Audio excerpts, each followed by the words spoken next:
Good morning, friends. Welcome to the next session of nervous coordination. Yesterday we have discussed about the different parts of the brain, and in which we have included the part of brain that is forebrain, midbrain and hindbrain. In the forebrain portion, we have completed the structure of cerebrum as well as the functional part of the cerebrum.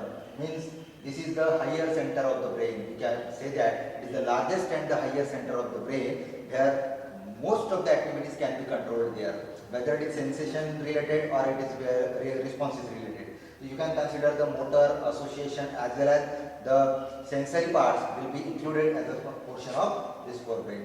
So basically this cerebrum have the 4 different areas where we can easily control the different functions there. So out of the 4, yesterday we have completed the 3, that is frontal lobe, then parietal lobe, and third one is the temporal lobe. Afterward we have to discuss here it is last one, that is occipital lobe.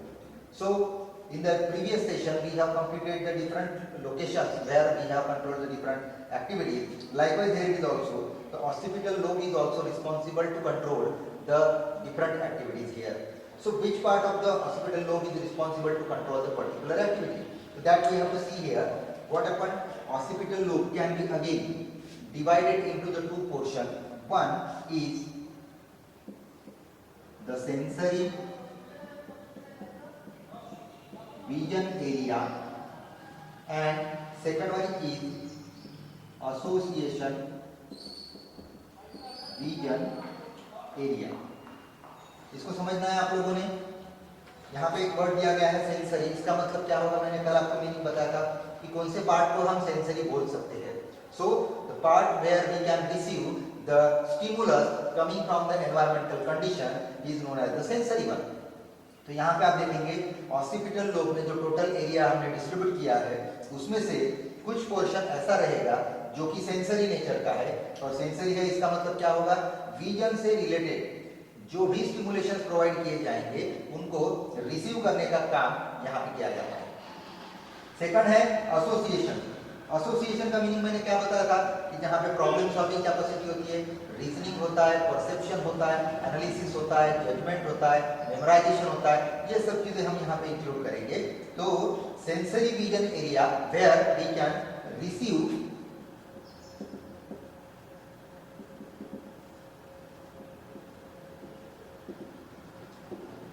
Light radiation. ठीक है, अलग अलग frequencies के अलग अलग wavelength के light radiation हम यहाँ पे रिसीव करेंगे. अलग अलग लाइट के इंटेंसिटी को हम यहाँ पे रिसीव करेंगे और फाइनली हम देखेंगे यहाँ पे कि एक बार लाइट वहाँ पे रिसीव हो गई, मतलब उस लाइट का सेंसेशन हमको मिल गया और हम किसी भी विजन को प्रोड्यूस करने के लिए सबसे पहले लाइट को रिसीव करते हैं. तो डिफरेंट लाइट के कंपोनेंट्स को यूज करके हम डिफरेंट विजन्स को डेवलप कर सकते हैं. तो जैसे ये लाइट को रिसीव करने वाला एरिया होता है जिसको हम सेंसरी विजुअल एरिया बोल रहे हैं, इसमें हमको क्या करना है? नंबर ऑफ लाइट रेडिएशंस को रिसीव करना है, वहां पे एक्सेप्ट करना है. एक बार उसको एक्सेप्ट कर लिए देन एसोसिएशन विजन एरिया.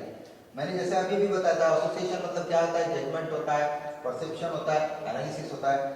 जिस तरीके के लाइट रेडिएशंस को या फिर फोटॉन्स जिसको हम बोलते हैं हम रिसीव करेंगे उसका प्रॉपर्ली एनालाइज किया जाता है कि वो जो लाइट रेडिएशन है वो कितने इंटेंसिटी का है, उसकी वेवलेंथ क्या होती है या फिर उसकी फ्रीक्वेंसीज कंसीडर करेंगे तो वो क्या रहेंगे. तो अलग अलग लेवल के फिजिकल उसके डायमेंशंस को रीड किया जाता है, एनालाइज किया जाता है and afterward head is what the visualised response is produce. जब रिस्पांस प्रोड्यूस किया जाएगा तो यहाँ पे हम 2 चीजें देखेंगे. Here we can call vision with memory. ठीक है, इसका मीनिंग थोड़ा सा समझ लीजिए. विजन विद मेमोरी का मतलब क्या है? जिन चीजों को हम देखते हैं, जिनका विजन हमको पॉसिबल होता है, जिनकी इमेज हम आइडेंटिफाई कर सकते हैं, उसका हमको फ्यूचर के लिए यूज करना है. जैसे अगर हम ये मार्कर देखेंगे तो फर्स्ट टाइम अगर आप लोगों ने इस मार्कर को देखे होंगे तो इसके सभी फिजिकल डायमेंशंस को हमने कवर कर लिए. उसके बाद में इसका प्रॉपर एनालिसिस किया गया और ये वाला पर्टिकुलर इंस्ट्रूमेंट या फिर ये पर्टिकुलर एक ऑब्जेक्ट हमारे माइंड में क्या हो गया? सेट हो गया, मेमोराइज हो गया. इसको हम आगे कितने भी साल के बाद में अगर देखेंगे तो suddenly we can click that particular memory. हम उस मेमोरी को क्लिक करेंगे, उस स्टिमुलेशन को क्लिक करेंगे और वहां से हम प्रॉपर्ली आइडेंटिफाई कर सकते हैं. तो आपको यहाँ पे ये चीज ध्यान में रखना है, विजन से रिलेटेड जो मेमोरी होती है विजुअलाइजेशन के बाद में जो स्टोर किया जाने वाला इंफॉर्मेशन होता है वो हमको इस एरिया में दिखाना है। तो विजन विथ मेमोरी ये आपको एसोसिएशन विजुअल एरिया में या फिर विजन एरिया में दिखाना है, और लाइट के सेंसेशंस को रिसीव करने का काम यहाँ पे सेंसरी विजुअल एरिया होता है। तो कल से अगर हम देखेंगे थोड़ा सा ओवरलुक करके, तो आपको मैंने कल बताया था frontal lobe purely motor nature का है, जिसमें वॉलंटरी एक्शंस को हम मोटर एरिया में कंट्रोल करेंगे। प्री मोटर एरिया जो होता है वो इनवॉलंटरी एक्शन प्लस एएनएस को कम्युनिकेट करता है। तीसरा अगर देखेंगे तो जिसको हमने बताया था कि एसोसिएशन एरिया, एसोसिएशन एरिया में जो भी नॉर्मल या फिर जनरल जजमेंट हो गया, परसेप्शन हो गया, विल पावर हो गया, मेमोराइजेशन हो गया, ये सब चीजें वहां पे मैनेज की जाती है। और लास्ट में हमने देखे थे motor speech area, that is called as the Broca's area. Broca's नाम के साइंटिस्ट ने सबसे पहले उसको डिस्कवर किया था, आइडेंटिफाई किया था, और इसीलिए उसको ब्रोकाज एरिया कहा जाता है। तो वो मोटर स्पीच एरिया है। तो मैंने आपको कल क्या बताया था कि उस एरिया में हम प्रॉपर कॉम्बिनेशन या फिर कम्युनिकेशन मेंटेन करेंगे। किन चीजों का वहां पे कॉम्बिनेशन हम दिखाते हैं, तो मैंने बताया था movement of tongue, movement of lip and movement of vocal cord. तीन को जब हम बैलेंस करेंगे तो हमारा जो स्पीच होता है उसका रिस्पॉन्स जो होगा वो प्रॉपरली डेवलप होता है वहां पे। तो वो हो गया फ्रंटल के लिए। पैराइटल में हमने देखे थे जो सेंसरी एरिया होता है, जनरल सेंसरी एरिया, उसको हमने स्किन के साथ जोड़े थे। स्किन हमारे बॉडी का जनरल सरफेस होता है, तो स्किन से रिलेटेड जितने भी स्टिमुलेशंस रहेंगे, जितने भी सेंसेशंस रहेंगे, उनको हम वहां पे प्रॉपरली रीड करते हैं, रिसीव करते हैं। तो उसमें जैसे मैकेनिकल सेंसेशन ले लेते हैं, टच, पेन, प्रेशर, ये भी हमने कल कवर कर दिया। फिर हमने बताया था कि सेंसरी स्पीच एरिया, जिसको हम वर्निक्स एरिया करके नाम देते हैं, उस एरिया में हमने क्या देखे थे कि स्पीच को प्रोड्यूस करने के लिए जो स्टिमुलेशंस चाहिए वो किसके थ्रू मिलते हैं, तो it is by only the understanding of the language, and that language understanding can be possibly given by the reading और बाय द स्पीच। किसी दूसरे पर्सन के बोलने की वजह से, किसी दूसरे पर्सन के लैंग्वेज की वजह से, या फिर किसी लैंग्वेज को अगर हम रीड कर रहे हैं वो हमको स्टिमुलेशन दे रहा है बोलने के लिए, स्पीच के प्रोडक्शन के लिए। तो ये हो गया था पैराइटल के लिए। टेम्पोरल में तीनों सेंसरी पार्ट हमने पढ़े थे। टेम्पोरल में एक ऑडिटरी एरिया था, एक ऑल्फैक्टरी एरिया था, और एक पर्टिकुलरली तीसरा कौन सा बताया था, टेस्ट एरिया, बराबर है। ऑल्फैक्टरी एरिया में स्मेल के डिटेक्शन के लिए केमिकल को रिसीव किया जाता है जो कि वोलेटाइल नेचर के रहेंगे। टेस्ट के लिए देखेंगे तो सॉलिडिफाइड या फिर डिसॉल्व फॉर्मेट में जो केमिकल्स रहेंगे उनको हम रिकॉग्नाइज करते हैं, जिसे टेस्ट बड के साथ कनेक्ट किया जाता है। और तीसरा जो हमने बताए थे ऑडिटरी एरिया, जो कि सेंस ऑफ ऑडिशन के लिए होगा, and sense of audition is related with the capacity of the hearing. तो हियरिंग कैपेसिटी से रिलेटेड हमने देखे थे कि जो नंबर ऑफ साउंड वेव्स है उनके फ्रीक्वेंसीज को हम, उनके इंटेंसिटीज को हम क्या करते हैं, रीड करते हैं। तो इस तरीके से टेम्पोरल एरिया भी हो गया। और ये आज हमने चौथा वाला पोर्शन कंप्लीट कर लिए हैं जो कि ऑक्सीपिटल लोब होता है। तो इस तरीके से अगर हम देखेंगे तो सेरेब्रम के कॉर्टेक्स में या फिर सेरेब्रल कॉर्टेक्स में 4 फंक्शनल एरियाज है, जिसमें फ्रंटल, पैराइटल, ऑक्सीपिटल, टेम्पोरल और ऑक्सीपिटल। यहाँ तक क्लियर हो गया आपका? चलो ठीक है, अभी हम और कंटिन्यू करते हैं कि हमारे फोर ब्रेन से रिलेटेड और कौन से पार्ट्स हो सकते हैं, उसको भी हमको डिस्कस करना है।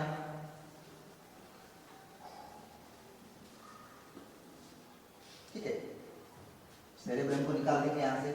अभी फोर ब्रेन का ही नेक्स्ट पोर्शन हम कवर करने वाले हैं, दैट इज